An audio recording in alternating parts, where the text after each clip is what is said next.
Good morning, friends. Pete Little here from St. George's Church in Owen Sound with good news for February the 4th, 2025. It's good to see you all again. Hope this finds you well.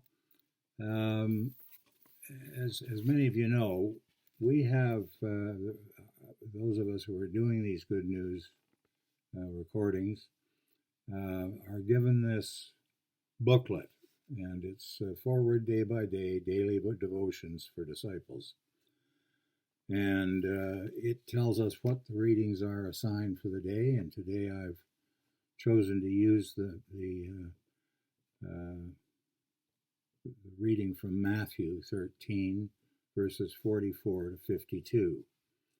But what accompanies that as well is a commentary, in this case by Adeline Blanchard Tyler and her companions.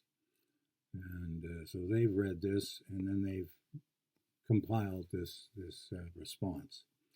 So I am going to give full credit to Madeline and her friends, and give you word for word what she wrote, which I found very challenging, and Noni found quite challenging. So here we go. Here is the Gospel according to Matthew, chapter 13, verses 44 to 52. The kingdom of heaven is like treasure hidden in a field. When a man found it, he hid it again, and then, in his joy, went and sold all he had and bought that field. Again, the kingdom of heaven is like a merchant looking for fine pearls. When he found one of great value, he went away and sold everything he had and bought it. The parable of the net. Once again, the kingdom of heaven is like a net that was let down into the lake and caught all kinds of fish. When it was full, the fishermen pulled it up on the shore. Then they sat down and collected the good fish in baskets, but threw the bad away. This is how it will be at the end of the age.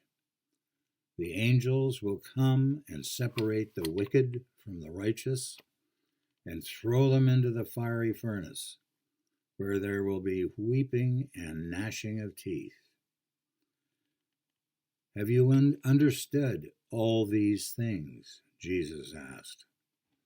Yes, they replied. He said to them, Therefore, each teacher of the law who has been instructed about the kingdom of heaven is like the owner of a house who brings out of his storeroom new treasures as well as old. This is the Gospel according to Matthew. So now I'm going to read to you what Adeline and her companions said about this. I don't for a minute believe the disciples and the others when they tell Jesus that yes, they understand the parables he's told them. It's not that these parables are beyond comprehension, but they require so much more than a first brief hearing. Often, when we first hear the stories, we place ourselves at the center and, like the disciples, think that we have understood them. We are the person who buys the field where the treasure is hidden, and the prodigal son who is embraced. We don't picture ourselves as the person who sells the field without second thought, or the son who's jealous of his brother's celebrated return.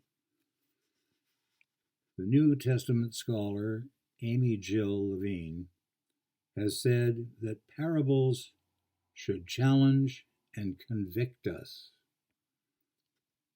prompting us to evaluate our lives and make changes. But before we decide that we know what a parable means, maybe we should play dress up with them. Try on the different roles for size, stand in a different position. Afterward, would we still be so sure we understand them? That is not only clever and well written, but it is challenging. And it certainly added to Noni and my discussion about these words. Anyway, I have a meditation for us today. Keep yourself like an empty vessel for God to fill.